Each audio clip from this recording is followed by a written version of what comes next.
come together in this fashion to learn from each other and to share our learnings with each other. Father God, you have led us in different ways in the past. And Lord, we thank you for your dealings in our lives.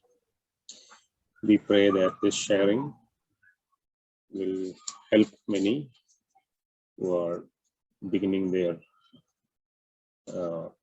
life journey as couples, or we pray for those who are contemplating to homeschool. We pray, O Lord, that this session will just not be some sharing of information, but Lord, listening to you and understanding your plan and purpose in our lives. We pray, O Lord, that you will bless brothers Faisal and Sister Joyce as they share their life story.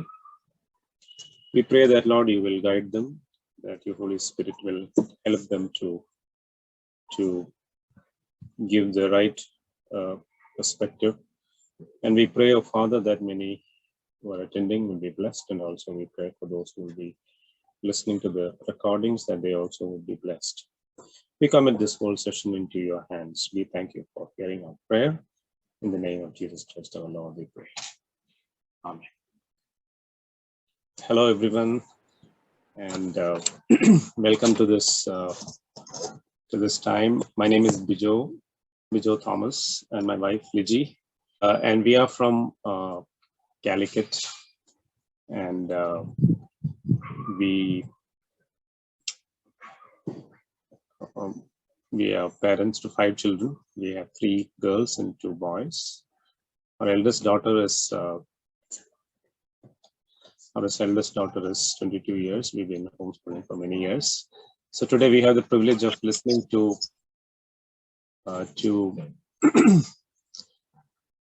Brother Faisal and Joyce, and would like to listen to their life story. Welcome, Brother Faisal and Joyce, to this time, and we welcome all others who also are listening. We are sorry, the electricity just went off, so we got some light problems here. Okay, so let us start off by asking Brother Faisal and Joyce just to introduce yourself, like about your family and where are you staying, and a little about your children. Okay. Yeah, so Faisal, and this is Joyce, and we have been we've moved to Goa this year. Actually, we were in Nagaland before this, and we were in Pune, and all over the place. So actually, we've been traveling since quite many years actually, and we have 2 children. My son Mir is 15, and my daughter Elena is 9. 11. Sorry, 11. Yeah, she's 11 now, and yeah, we've been homeschooling them since 2000. Yeah, I'm a computer engineer by profession, and I've been working with I've been working with another company in Pune for many years, and when we went to Nagaland, we kind of quit my job and went there to do some work. So right now I'm working on my own venture, and my son, I think he's giving an NIOS. He's going to be giving an NIOS this year, so we are helping him prepare for that. Okay, thank you. Okay, and share us a little about when did you start thinking about homeschooling in your life journey together? Yes. So, anyone of you can answer? Yeah. So our son, he went to play school. Like when he was really small, just like the play school that the kids have. When he was about 3 years old, we put him in a play school just so that he could play with other kids, just for that reason. And then we were not very happy with the way the things were also in the play school. It became more of a proper school kind of a thing, even it's supposed to be a playway thing, but it wasn't up to the mark. So then after that, 2 years, he did like a homeschool Montessori thing. There was a lady who was homeschooling the kids in her house, basically, just 3-4 kids through the Montessori method, the proper actual one. So he went for that for 2 years. And then we had to decide, because then he had to go to grade 1. And we had to decide to put him in a school. And we looked at different schools. While this is when we were in Pune. But we were not very happy with the schools there, and not very, let's say, peaceful about it. You know, I was very restless about it. And I was like very stressed about the school and the school system and all. And then we started thinking, okay, what about homeschooling? And the thing was, before that, we were totally against homeschooling. Okay, when we thought of homeschooling, it was like, oh, it is this weird stuff that the foreigners do, you know, to alienate the children. So the kids don't mix with other kids and they are so socially alienated. So we were totally the other extreme. And she's a teacher profession. Yes. So, you know. And I was a teacher in a regular school. So that also, you know, added to the thing. But then we met very good friends in Pune, you know, from our church community, and who were homeschooling, and we saw the difference and we saw how things were in their families. So when it came time for our son to go to a regular school, we kind of took, we just kind of took a leap of faith, and then we started homeschooling him from grade 1, actually. And we haven't stopped since then, yeah. And our daughter, she never went to any school except Sunday school. She hasn't been to any formal school. So she also has been homeschooled. So we have been homeschooling since 2011. And in the initial years, I did most of the schooling for the children. But after a certain grade, I couldn't manage science and math, especially math. So then I gave some of the subjects to Fez to help around with. Yes, Excellent. Excellent. Okay. Okay, now you've been homeschooling since 2011. Can you share with us some of the challenges that you faced or still facing in your homeschool journey?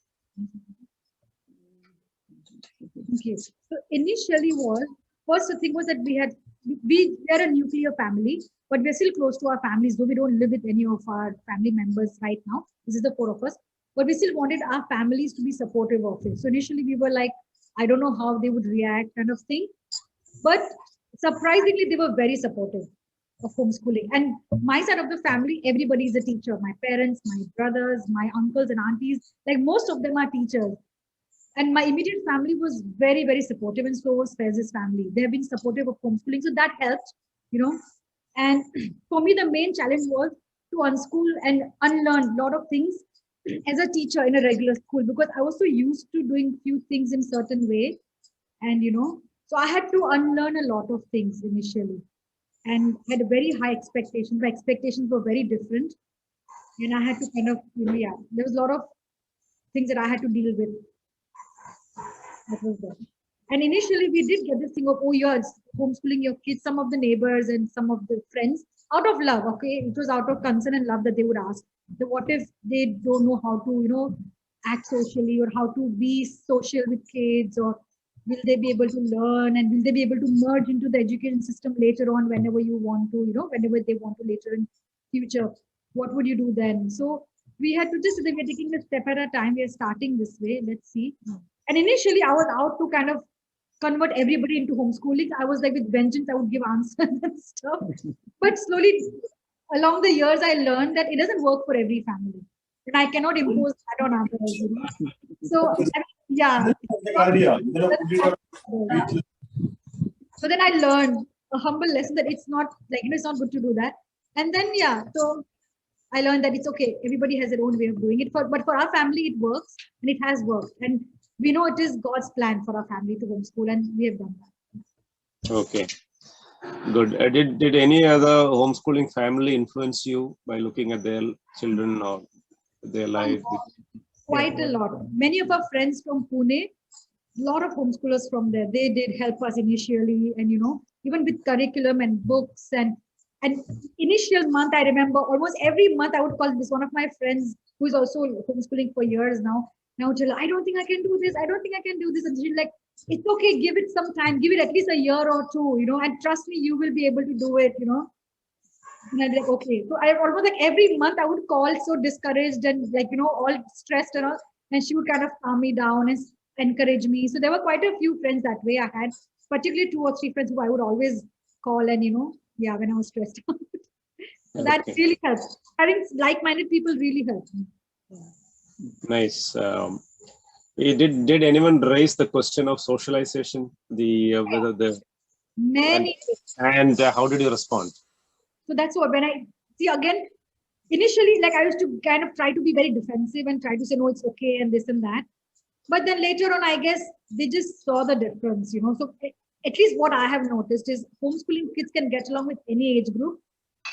The regular school kids are not, compulsorily are not.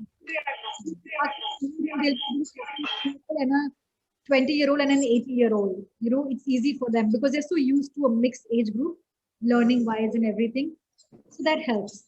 But yeah, but there were people who were initially were like, no, it'll affect them. But in a couple of months, many parents also said, the same parents who said that, you know, oh, it might be difficult and you know how are you doing it, were very amazed and they're like, oh wow, this is so good. Wish we could homeschool, but we can't because we have other obligations and stuff. But many people kind of changed their mind also later on, and which was good.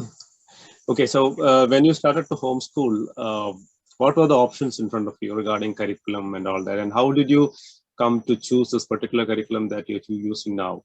How did you arrive at that decision? Yeah, actually, we were just looking around in the beginning. I think in the beginning, we didn't start with any particular curriculum, right? We just picked up some, just for some English books and and math. stuff. And we had some friends help us, you know, pick that in the beginning. But I think as we progressed, we realized that we needed something more structured because it helped us also organize our day than trying to, you know, come up with, okay, what do we teach today? Or what do we teach tomorrow? You know, things like that. So I think eventually we figured that we asked a bunch of friends who was homeschooling, and then we eventually settled on Sunlight. So that's what we've been using now for the math. And we, of course, we've thrown in other things in as well. We've added, for math, we've been using something else along with Sunlight. Yeah, math is teaching textbooks. But otherwise, we've been, you know, sticking with that. And since, again, it depends on the family, I guess, right? For us, we didn't want our kids to be sitting in front of, you know, watching videos and stuff the whole day before they read and learn. So that was the reason for that. Yeah, it was actually probably friends helping us, pointing us in some direction. We looked at it, we found it was good, and we could order it, so we saw the curriculum and we using it. So what advice would you give to a new family, to a family who is contemplating homeschooling, curriculum, and all that? What advice would you give them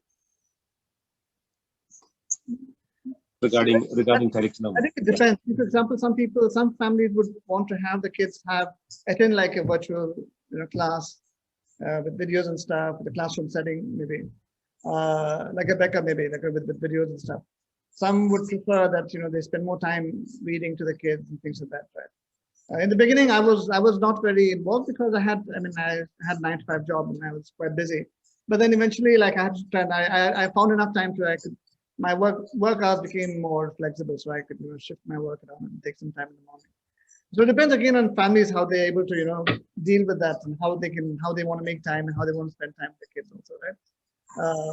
What's your take? And also, it will be good to get in touch with other homeschoolers just to get an idea of different curriculums and research it, because now everything is online. Now most of the things are online. Or if it's even better if you can talk to them, like, you know, call them up or Zoom call them, and just just get information of different kind of curriculums, and then see what would fit for you as a family. Like Faiz was saying, what fits you as a family, you know. And again, initially, it's always good to understand your children's learning styles better first, rather than jumping into the curriculum. This is what I want my child to learn. It's always good to figure out how my child learns first, because though you might have how many other kids you have, every child is different, you know, and they have their own way of learning and grasping things, their own time of the day where they're really fresh and ready to learn kind of thing. It's always good to learn that as parents first, and then maybe, you know, figure out the curriculum. So that would help. Okay. One of the concerns usually come up for homeschoolers is in a school that we have very frequent exams, right? Class test and quarterly and half yearly, but in the homeschool setting, we do not have that kind of a test. So how do you you know, find out the learning gaps? Like if the child is having a learning gap, you know, what was your experience? So the curriculum that we used was, like, for example, math. We used Math UC for math. And after every lesson, there was a little test, like one paper test was there. And then we would proceed after the test was done, and when we were satisfied. It doesn't have to be 100%, but it was relatively good enough and that they've understood. And then we would proceed to the next topic. And frankly, when a child learns one-to-one, they will understand. It is better than when it is in the classroom setting where there's 60 children and one teacher. Even as a teacher, even being a teacher, I know we try, but sometimes it's not possible to reach every child the way a parent would reach one-on-one, you know. So that also helps. Okay, so there are small tests. Depends on your curriculum also, you know. And some curriculums also have, like Abeka also has certification where you do some kind of tests and you send in the marks and stuff like that also. So it depends on what kind of curriculum you're using also. But it's always good to have them learn to do small tests and exams. Why I'm saying that now is because our son is in 10th standard in iOS now. And we are teaching him to write an exam. And that has been very challenging for us because for us, we grew up in a regular school system. Even now I have nightmares about exams, okay? And I understand the seriousness of the exam, but our kids don't. And we don't want them to be stressed out or get nightmares. But at least you know that there's a time, you know, time limit and all that. So right now I sit with a timer, I have him write his paper and stuff like that. So that would be good to start that a little early, at least from grade 5 or something. You know, it'll be good to have that practice. Yeah, just the fact that, you know, he's got to do it at some point in his life and then you know how to do that. But otherwise, I think, I mean, every time you, I mean, you know, your children are sort of, when you teach them for the first time, you're experimenting, right? You kind of got to figure it out as you know, you go along, right? So unfortunately, right now we realize that, you know, probably, you know, if you start this earlier, it would be more helpful for him. But he's well enough, I think. So I think given a little bit more time, he'll be able to sort that out properly. Okay. One more thing, and again, homeschooling is it shouldn't be more test oriented either. It's more like learning oriented. You're learning because you want to learn and it's fun learning. So it's also other balance. Yeah, and also when we're teaching them one-on-one, you can tell when, you know, they've got they've understood or not, because you explain something and you ask them something and then they don't respond. You know if they've understood or not, right? So you don't really have to take a test at the end of every lesson, but the curriculum we've been following has that. So, you know, we've been using that. Sometimes it's just oral. In order to make time, no written tests and stuff, but the oral just to understand that they understood what has been taught or we've been teaching and stuff. Okay. Speaking of curriculum, since you're using Sunlight, now how are you able to teach children history or social studies, which is more specific to our country? You know, how did you manage that? So for Sunlight, like we started using Sunlight curriculum for science specifically first, even for like my daughter is for kindergarten also. And we did not use the whole curriculum package because about grade 4, it concentrates a lot on America. And us being in India and Indians, we didn't want that only for our children. So from grade 5, we started getting the full package that is called 4F. And there it talks about the Eastern Hemisphere. So it talks about all countries around the world except America, because initial 4 years, they deal with America and then all other countries. So we started using Sunlight from grade 5 and it was really good. So when my son was doing that, I realized that I did this history at college level for me. Because when I did history in college, I was learning that. And the way they've made that for the kids is really fun. And it's all kind of integrated. So the language and Bible and history, everything is connected to each other. So the readers are based, for example, they're learning about Japan. So they've got readers based on stories from Japan. Then they've got Christian missionary stories based from Japan, that kind of thing. So it's all connected. So that also helped a lot. And also for the India part of it, we had extra readers. Yeah. So we got books on history, Indian history, and on civics as well, right? There was one civics as well, right? So we had that as well. So we would, instead of, history, we'd take, she would teach some of that to our kids as well, so that we cover Indian history as well, and it's not like left out. But we had to do it separately. Yeah. Okay, excellent. Okay. So now I understand that both of you came from our schooling system. So now you're watching your children going through the homeschooling system for the last 10 years. What are the main advantages that you see when you see your life and their life? You know that you came through a schooling system and they have been homeschooled.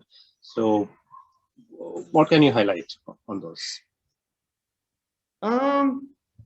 I think one is the flexibility. I mean, when we were kids, we grew up. Our lives were were structured around our school, schedule. I mean, if we had to go somewhere, we would only go when we had vacations. We had like a certain amount of time we could be there. We had like how much, when we get to play, what we get to do was decided by what the schools decide, right? That was the way it was. When we get vacations and stuff, it all depend on that. And in contrast, when we look at what we've been doing for the last many years, we've been all over the place with our kids, and we go for vacations, and when it's off season, or we even went for vacation. We won't take a break, but we didn't really have vacation for school. We didn't really want to give the kids the complete break. We would take our school along with us, and we sit at the beach, and the kids would be doing school for some time, and we go play on the beach. So our life as we see it now is actually a lot more flexible. They have a lot more freedom to do things that we didn't have the choice of doing. I mean, things that we wanted to learn or we didn't have a choice, we had to learn. The kids now, we're there because we're homeschooling. We understand that we don't have to learn everything. Not everybody needs to learn everything that there is to learn. So we can choose and help them, encourage them in what they are interested in. Okay. So, Did you have any challenges concerning language studies? I'll just add one thing to what Faiz was saying also. And again, because we were homeschooling, we also see them grow in faith more. And we know our kids more intimately that way because we are learning together. Because many times when we are learning as parents, we are relearning. We forgot so many things. So that was also good to see them grow in faith. And, even as family, we could do other things apart from just being literally bound by the school, by the education system, the exams and things kind of a thing. So as a family, we could do so much more. We could go live in Nagaland for 3 years, which we couldn't do if we were in an education school system. We couldn't do that.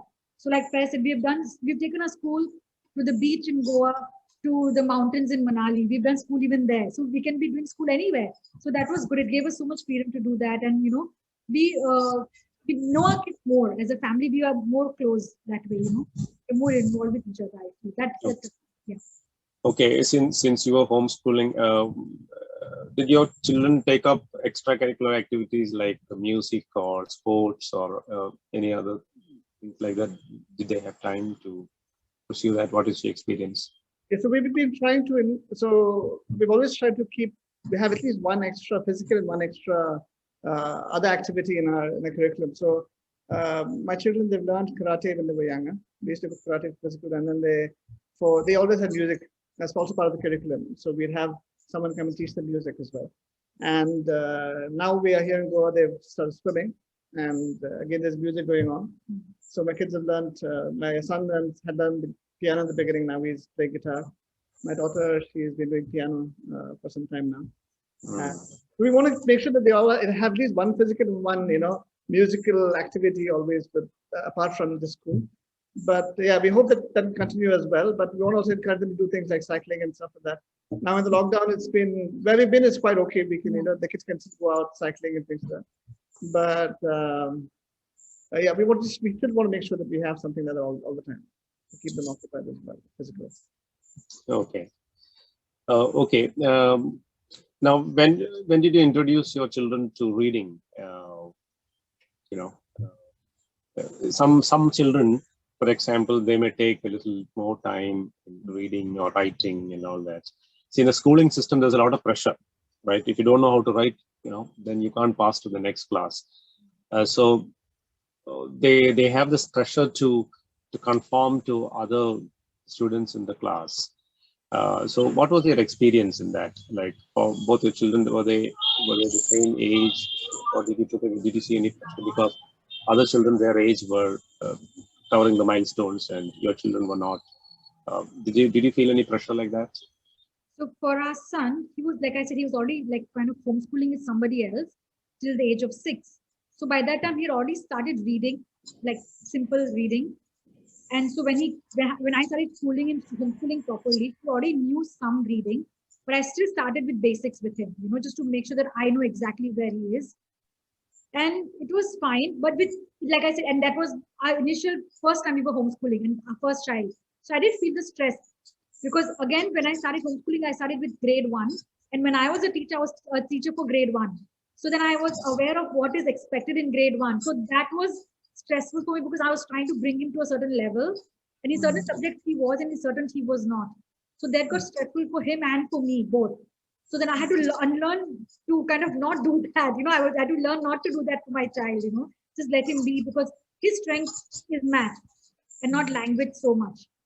But the other way around, my daughter, we started with her like at 2.5. I think I started with her, and seeing the older brother, she also wanted to do everything that he does. It's the second child thing anyway.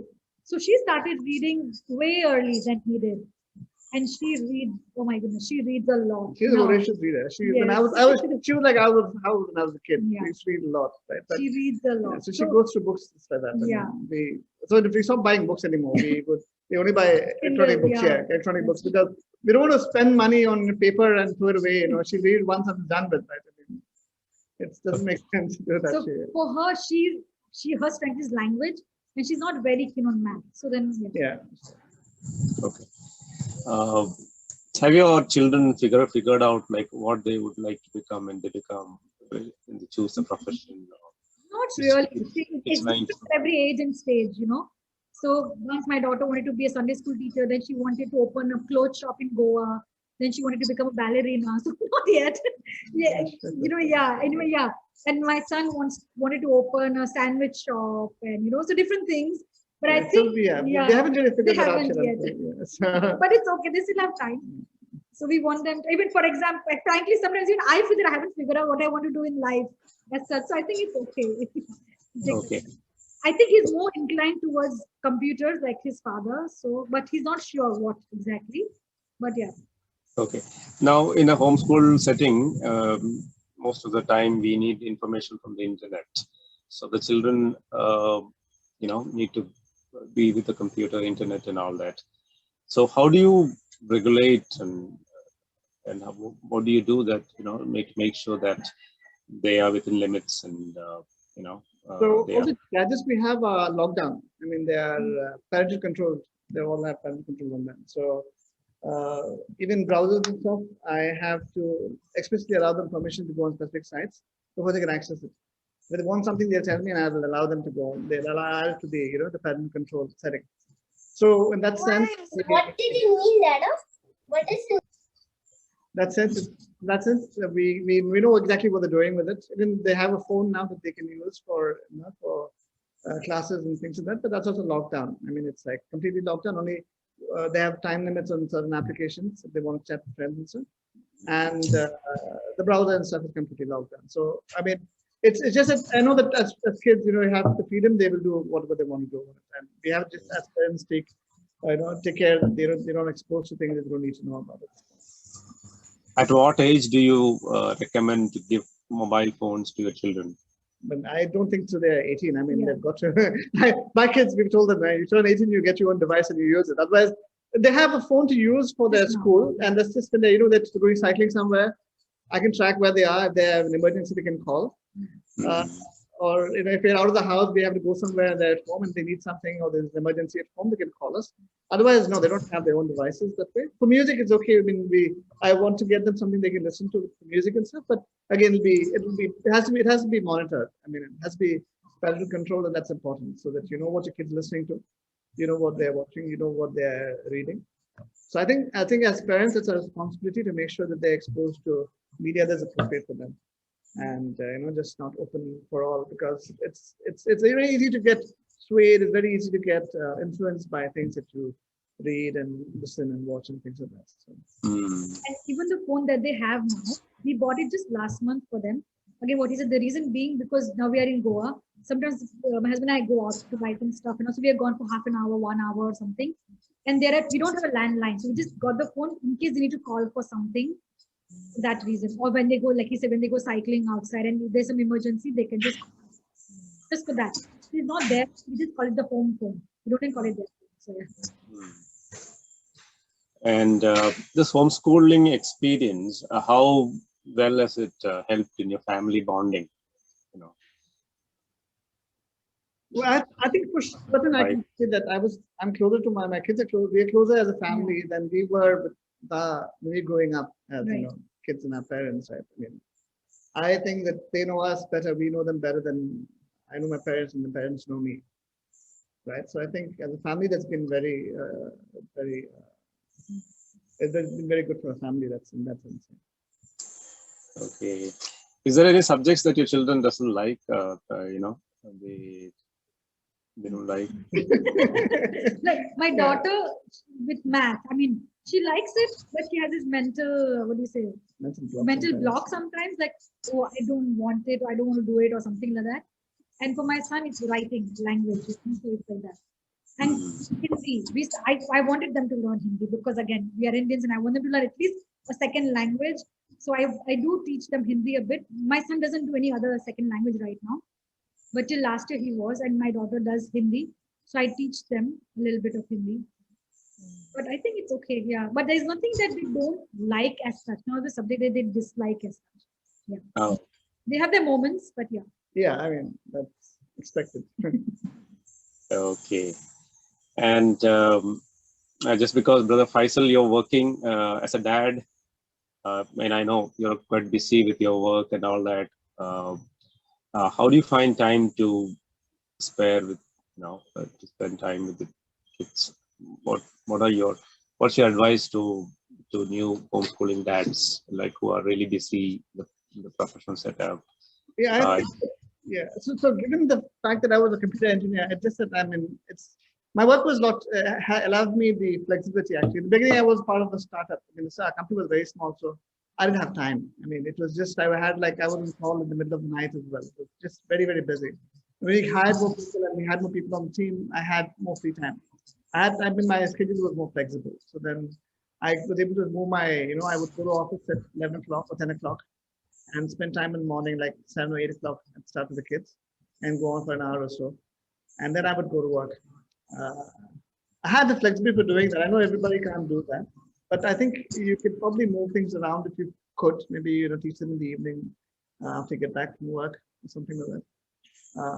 And the last few years, I've not been working any no 9-to-5 job anymore. So it's been a lot easier for me to spend time with the kids. Okay. She's been busy. Last 2-3 years, it's been more busy for her than it was for me, actually. So I would be with the kids at home, and she would go to work. So it was. She had similar, struggles with work and time management with the kids. So I think we just got to make some time if it's important. Okay. How do you or arrange time, spiritual training for kids? How do you spend time, or how do you find time for their spiritual development? What do you do? I can do it. So spiritual development. Oh, okay. How do you spend time? How do you do that? So we have a family devotional time every day before we go to bed. That's after dinner, and they have got their own devotional time in the morning and stuff. So that's the habit we have inculcated in them since they were really young. And I don't even know when we started it. It's been there forever. So that is there. We all have our devotional times in the morning. Then as a family, we have our time. And also homeschooling, we have the subject Bible also. So, that also adds to it. And Sunlight has very good program for Bible, and we really like it. We are not paid from Sunlight, okay, to say that, but it is really good, okay? Plus, I like the fact. Yeah. So then, and it's very nicely, even right now what my daughter is doing for Sunlight, it's really good. It teaches the history of how the books came about, and it's very, very interesting. Even we wouldn't know otherwise. So that's really good. That also helps, And also just talking to them anytime the opportunity arises. Like we don't have to wait for devotional time. God can lead any time for us to talk to our kids and just kind of make use of the opportunity that God brings our way. So that helps also, and just talking about things openly, being transparent with them about things. Yeah, so because we've been traveling and we've been trying to live in faith for the last few years now, and it's been, I think, also helpful for the kid because they see us. I think if you want to teach children that you should live it out and show it. There's no point just telling them this was in the Bible. But we'll be trying to make that a point where we, they see what we're doing. It's in line with what we read in the Bible as well. And secondly, also is the fact that the curriculum has been very useful in the sense that it is not teaching from, they're not teaching about evolution and stuff. They're teaching from the creationist perspective. So the curriculum is oriented towards understanding God and its creation, and not merely from the scientific standpoint that it has to be evolution with more the alternative. So we've been teaching about what evolution is, what it means. So we just have to understand that there's the scientific perspective in the world, but that's not the truth, right? But we have the opportunity, because we are teaching our kids, to explain to them that just because it says it's scientific doesn't mean that it is true or right. So that, I think from that perspective, it's been very good for us homeschool, because we can teach our kids the truth in the beginning. They don't learn it many years later when they have to. Yeah. So there is a common perception among people that you need to go to school in order to be street smart. What is your reaction to that? Oh, I don't think so. That's true. Yeah, and I don't know if that's even really important we've never wanted our kids to be successful from the worldly perspective, right? We want them to grow up to be people with who follow God with all their heart, right? That's the objective of their life, not to make a lot of money, and so we try to encourage them to think in that perspective. And I'm okay if they're not street smart. I'm sure when they leave the house, they will pick that up. But I don't think that's really a quality that we really looking for. Okay, I think that's about it. Thanks, Faisal. It was nice talking to you, and I hope others also enjoyed this little conversation. So now I think it's a time for others to ask questions. So I would encourage listeners, participants to come forward and ask them. If you have any specific questions that are not addressed in this discussion, you can come up and ask. Hi, everybody. Thank you, Faisal and Joyce. This is Daphne. And I'm so glad that you were able to be honest and share your homeschooling journey. The reason I draw a lot of inspiration from parents who are, having so many years of experience is that we get bombarded with a lot of questions every day. And recently, I've also tried to figure out how to answer parents who are asking you, how will your child cope up in a team environment or in something that involves a lot of teamwork? So what is your perspective on that? So again, when it comes to teamwork and stuff, also the personality of an individual comes about.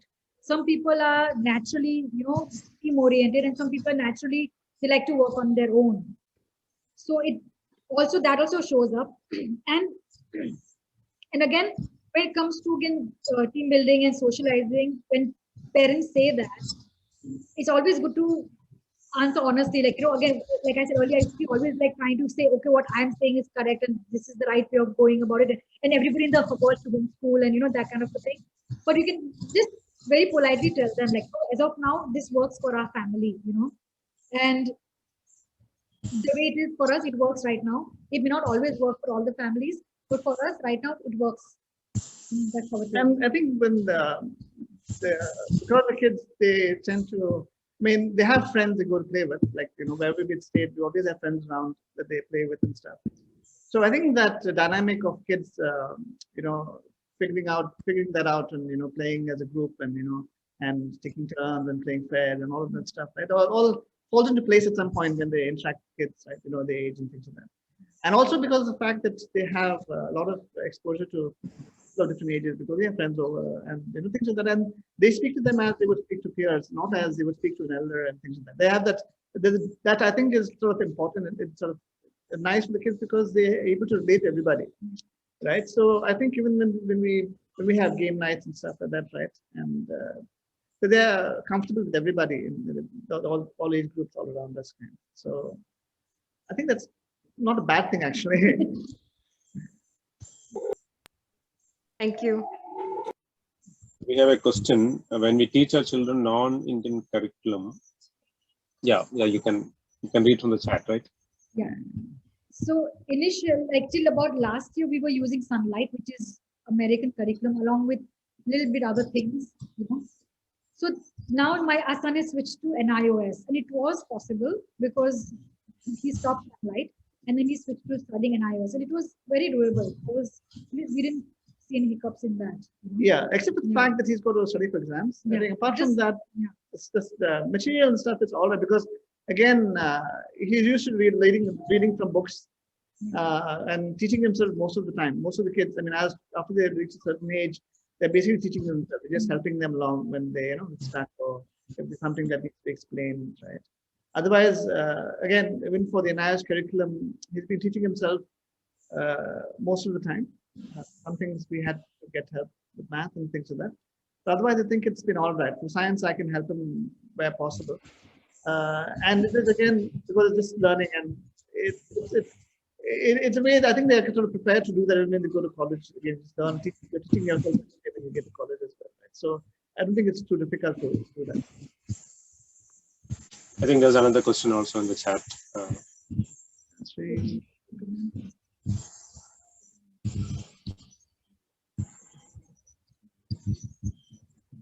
So in India, homeschooling is now picking up. So there is no ready-made curriculum for the Christian. Yeah, that we are aware of. That's true. Like Yeah. there was one Griya Siksha. I remember checking that out also for us long ago. And I think, please correct me if I'm wrong, it was for couples and families who are out in remote places and they don't have a place for the kids to go to school and to use that. I think it's called Griya Siksha. Yeah, I remember checking it out. Yeah. But I don't think it was a typically Christian curriculum, but I think it was a Christian institute. I'm not very sure.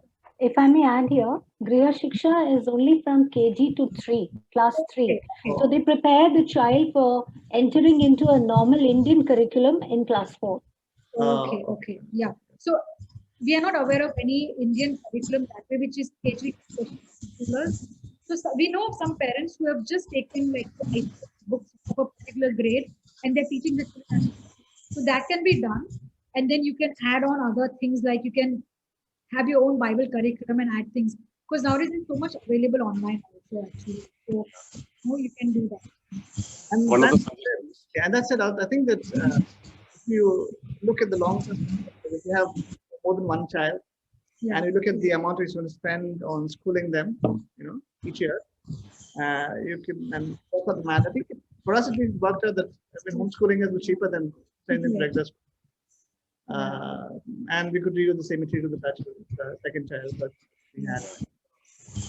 I think there's a definite need for a textbook or some material on Indian history from a Christian perspective. Yes. So Right. it would be nice if those who are good in writing and all that can come together and talk about it. Yeah. Probably it will be very helpful for homeschooling families. Indian history from a Christian perspective. Mm. Yeah, I have a question. My name is Susan. And since you mentioned that your son has he's inclined towards math and he's good at it, did you all have to use tuitions, or did you all just do with like maybe Khan Academy or something like that? So for math, so what happened was math, we were using Math-U-See in the beginning. That kind of helps with they have a block-based approach to teaching math, and it's visual in nature. So it was very good to help kids understand how things work mathematically. And then we switched to teaching textbooks, which is again a computer-based thing, but it's actually a program that runs in the computer, and it teaches you, step by step what's going on, and then you got to answer directly in the application itself. So till about grade 7, we were doing that, and it worked out quite well. We didn't have to intervene at all in the math, and I would just check his work once in a while, and it was going quite well. So when we decided to go for NIOS, we were actually contemplating whether we should do NIOS or Cambridge. So then we decided that if he's got to go to either of these, he'll have to probably step up the level from what he's doing with the American curriculum.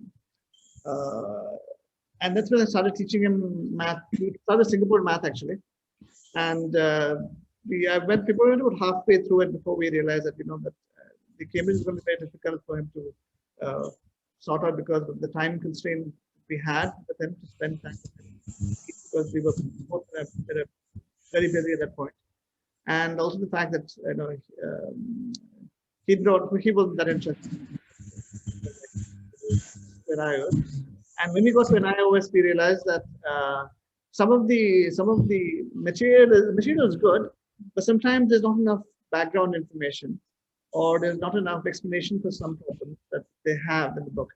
So then, and there's no, there's no, what do you say, there's no solved examples for the whole book, like like a guide for the book. That's math. So then it was difficult some points for me to figure out. I got to go to a lot of research to figure out how to solve the problem. So then I think this month we started him on tuition for math, to prepare him for the exam. So he covers the whole syllabus before he goes for exams. Otherwise, till now he never had to worry about math. And both the curriculum we used so far has been quite good. They were able to teach themselves most of the time. And for us as parents, when we first started homeschooling, our logic behind that was we'll teach them the basics, like foundational things like math and language, like reading. Once they know math, the basic math and reading, they can read any subject on their own and learn. So that was our formula we were trying out, So then after a certain age, when we did the initial math and language with them, after a certain age, for quite some time, they did things on their own. And like you said, we would just check things out for them and correct it. And if there are some problems or difficulties, they would come to us. Because they were just doing it on their own. But now that it has come to the exam level, Hassan again needs us more, like he did earlier. So now he's got tuitions for math. Math, yeah. But that's about it. That's nothing. The rest we are doing at home. Now that your son is writing NIOS 10th, are you planning to continue NIOS 11th and 12th, or are you planning to send him to school? It depends on him, what he wants to do, frankly. So if he wants to do his 12th or NIOS, he can. But if he wants to go to junior college or 11th, 12th, regular college school here in Goa, he can do that either. And also the pandemic, we don't know what. Yeah, and again, it's pandemic, so we don't know. Yeah. Right now, we just get follow the exam. We'll see how it goes. So if it's going to be online anyway, then we might as well do an iOS. So let's see. Please ask your questions. We'll wait for some more time. Any questions or any concerns or?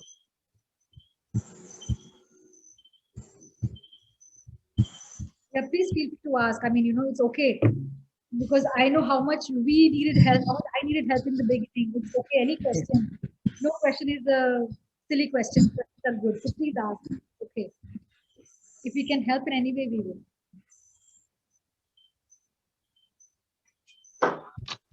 Hi, this is Anisha here. Again, thanks for answering so many of the questions and giving us your valuable inputs. I'm pretty new to homeschooling myself. In fact, I'm thinking of homeschooling my son from next academic year onwards. He's going to go into grade 2. And I think one of the things that's been on my mind is in terms of planning a schedule or like a timetable. What would you recommend as resources or something that I could get into place? I mean, I've spoken to a couple of homeschooling parents and they're like, spend maybe 2 hours a day with your child one-on-one in teaching, and then set out activity time or individual learning time. I mean, what is the logic that you would use behind creating that schedule or making sure that the child is engaged a considerable amount of time during the day? So it's not just studies, or it's not just, okay, I don't have too much time to spend with him, so I'm going to just let him go and play or watch a video or something like that. Any tips you could share? So while making this schedule, it will be good to keep in mind when your child is very fresh, when his mind is fresh, or when he enjoys learning. Is it in the morning, early in the morning, or early afternoon, or late afternoon? So figure that out. And also, how many hours can your child sit at one activity? How many minutes? And incorporate breaks in between or hands-on activities. Though he's in grade 2, it's still good to have lots of hands-on activities, and you can work from there. And sometimes your child might just need 1 hour of schooling or even 3 hours of schooling. You have to figure that out according to his needs.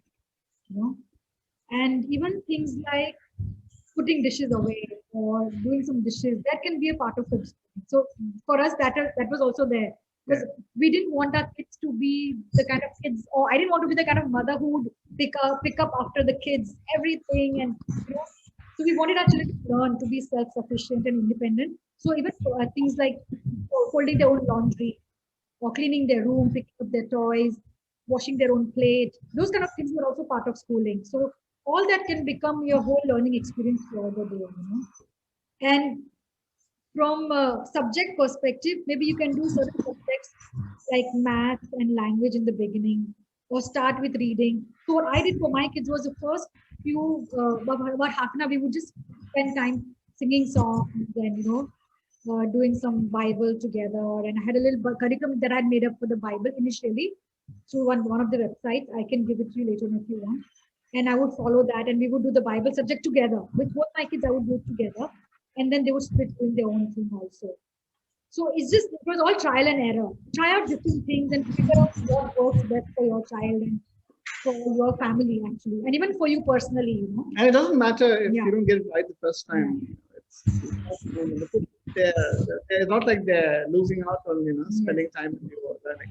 You figure what works best for them for a period of time. Okay, the 2 years, they'll fall into it. Yes. Try it out. Try different things if you find what works best.